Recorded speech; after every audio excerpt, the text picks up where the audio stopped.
Breaking news, basanga Congo na banda kuna bino. Eza bongo spécialité à Proverbe 30-30. Mo parangani si sango malam.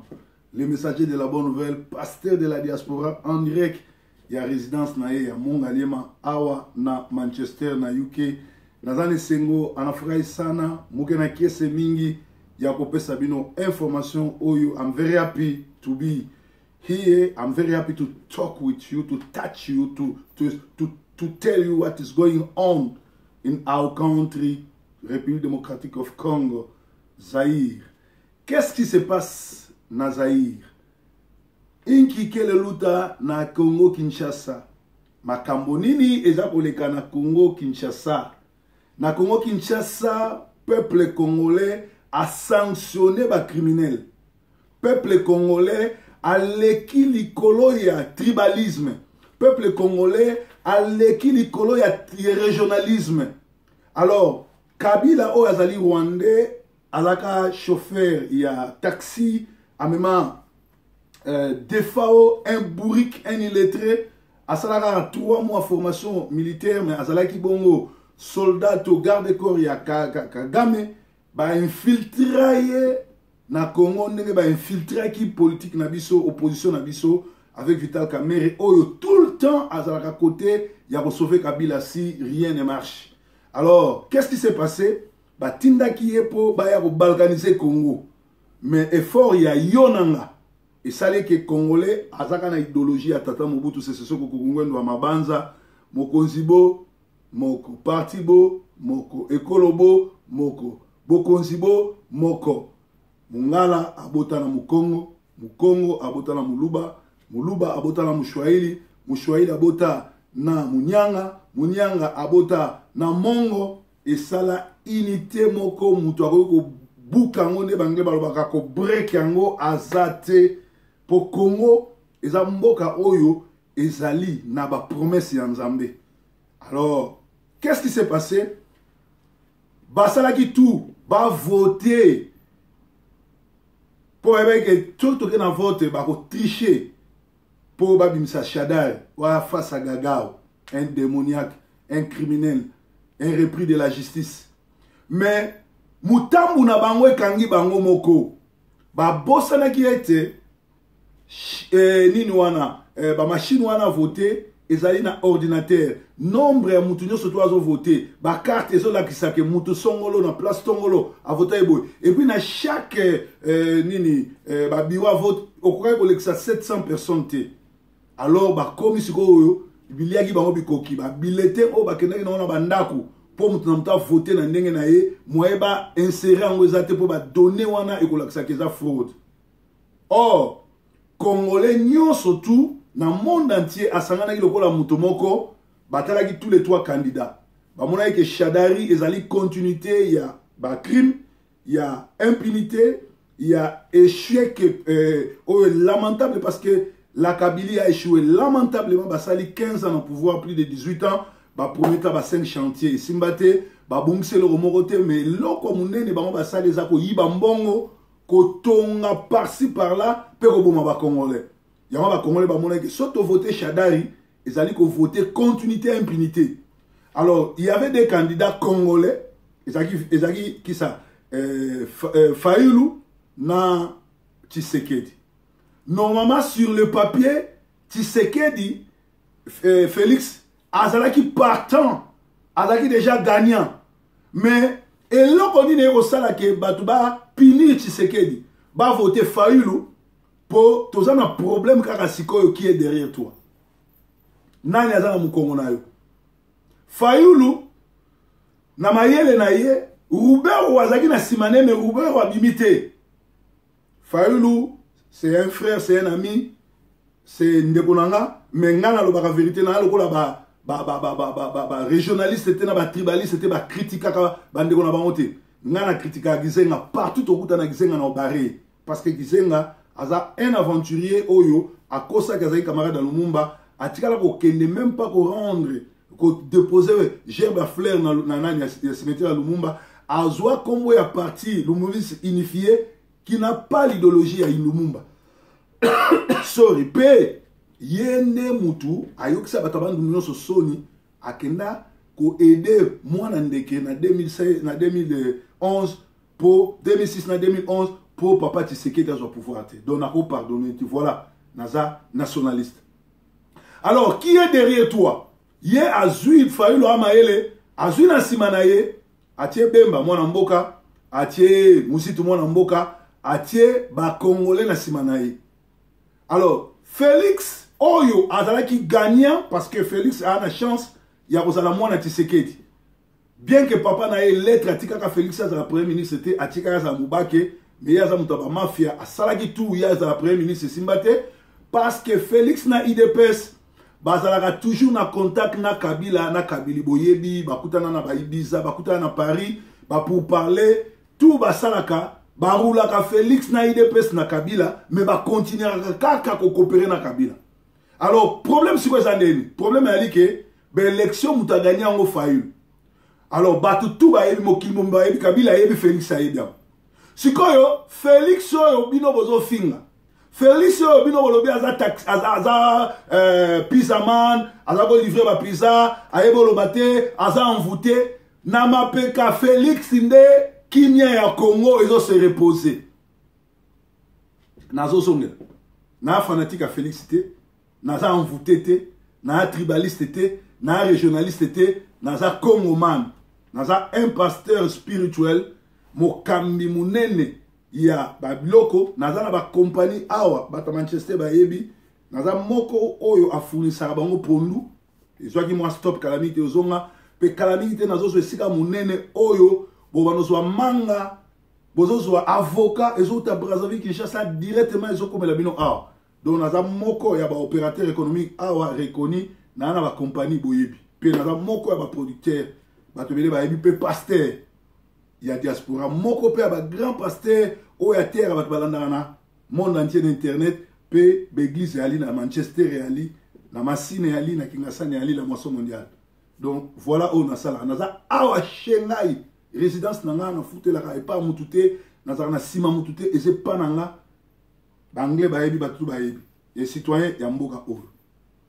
Alors eloko ni ezoleka Félix obozo mona wana ye mutu azui Congo nyoso tout avenir ya Congo soke ko panzana soke ko zika parce que soki Congo ko panzana na IDPS na Félix ba ko panzana na ba luba nyoso ko panzana pour soki Félix azui décision solo te bona nanga bien et ko koma pasi pour na IDPS et fonctionner et ko koma pasi pour na ba luba ba fonctionner et ko koma pe pasi soki lobby un révolutionnaire ou bien un patriote un nationaliste azui pouvoir Muluba tout azana libanda po zonga na Congo abandozwa visa. Bolimi sangai na sala rappel comédie mais nazo ba mama solo. Donc ngonga oyo kimia ya Congo ezo se reposer na mapeka Félix. Botu nanga na ndeni. Ouais, parce que tina batinda ki Vital Kamerhe a approché Félix yango. Vital Kamerhe place tout rezoyer, futo kalingaye. Vital Kamerhe congolais tout rezoyer ana prime. To tie mutu à Vital Kamerhe na prime. So comme oyeli biso mutu à Vital Kamerhe aux $500,000. Parce que Vital Kamerhe ne a sakani na Congo, a balkanisé, a balkanisé Congo, a beti biso ping pong, a yeko panza IDPS, a yeko panza opposition. Donc ba approché qui Vital Kamerhe a eu $700,000. Oyo ba pesi Amida kotika mona na un de pas père et pas la famille papa na ye et batami kuna. Alors sikoyo ba approcher Félix Nandeni. Félix a un rôle au monde na bo jouer boke ba bo tiage Félix na ba prière envoûtement o ba envoutaka ye simbate Félix bo moto ezonga. Bo tiaka Félix na prière te bo tiana maman na ye. Po ba rire nous surtout Félix a sala ka mère na ye mutasa. Comment na mboka na biso za ba bantu. Papa na yo nanu ba kundi ete yozo ke na élection est-ce qu'on gagne ou gagner. Comment yo ozo kende na élection okei ko s'attacher ko ça l'alliance na batu oyo baboya papa no ba akoma président en 2006 so 2011 baboya papa na yo akoma mukonzi baboma ye c'est-à-dire mwana ozanchor mwana ozala bilakeli mabe mais na ngongo yo to kipe bilakeli mabe a Félix Tenité a un rôle très important nazo senga na ba évangéliste nyonso ba pasteur nyonso na ba prière na bino botiaka Félix envoûtement ezwa été pona nini Félix soka za congolais solo soka li ko sauver Congo akende komona Fayulu a présenté ye félicitations de konanga au gagner l'élection ba le sili ba proclamer Fayulu président to récupérer mboka ba Kabila banani to komi ko kanga bango ndamu mais Félix a kosala ngote pour Kamere assis à Yebisaki Kabila va approcher Félix à un mois dit parce que Félix représente les deux Kassai Oyo ezali bongo ba tribal Oyo ezali bongo ba fanatique Oyo ezali bongo ba taliban. Il suffit qu'à Félix Alobake azo reconnaître l'élection en ante ou Andimi Shadari a gagné ya comme premier ministre et que ça la guerre batu ba robomana mais ba s'appuyer na ye. Alors bande konanga na breaking news alelo spécial Manchester ezalaki et spécial Congo ezalaki sabino que Félix a un rôle monnaie na jouer tout semble nzambe et comme il a été ezalaki breaking news en direct il y a Manchester pour nous sabino que tous na Manchester awa nazo vandi sa staff ba parlementaire base na Manchester oyo tous na bango ko présenter bango ba meilleur vœu. Et à part avant on a kota na divers tozana ndeko na biso na kombo ya Pati oyo azali bongo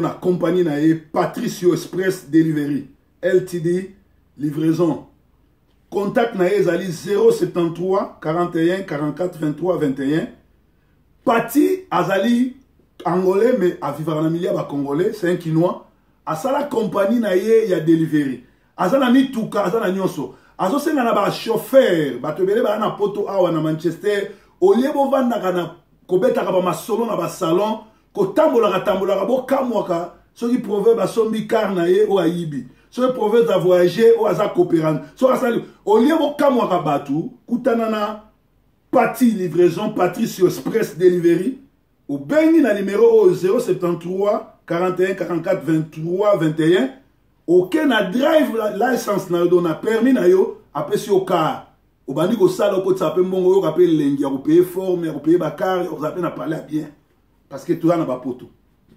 alors nazo no pesa mbote to merve na Jean-Michel bazaka mingi na Fulgence Fuji nazo no pesa mbote mingi na Edo Coiffure Willy Bilele Ipo Makela Fabrice et Nicole Makela Gabi et Albert Kandolo Jagger Petit Nanga Kingasani, grand chauffeur à taxi, Maître Franck, Maître Chora, bonne année na Binonion surtout, Titi Blondie na Patrick Lomanji, bonne année, Wana staff Nanga Manchester, na Ovan Samoko na Moko, na Zobo Sanate, les grands couturiers à Manchester, oh, tozo tombolaye, koleka, isemi yake, to koleka, ba japonais nyo subo kakawana, na kombo ya Santa Sarajevo, oligola ta bien, Ozana feti, ozana nyonso, benga ozana bana malongi Santa Sarajevo à partir de Manchester. Nakeko vandi sa sous Lopez Sambi o a invité ngai. J'ai dit oh na ozale pa na ye na mwasine koko abi pasta yo wuti Brazzaville oyo o sali succès grave ozo sala esengo ya Manchester Lopez assemble dans l'église nanga. Alobi yaka na fond le garde-robe nanga opona ensemble mona mokoto. Donc j'ai dit na Rosala et pas à Coco na Lopez na Nina Brazzaville na Manchester qu'on nous aura plan pour na récompense na ngai.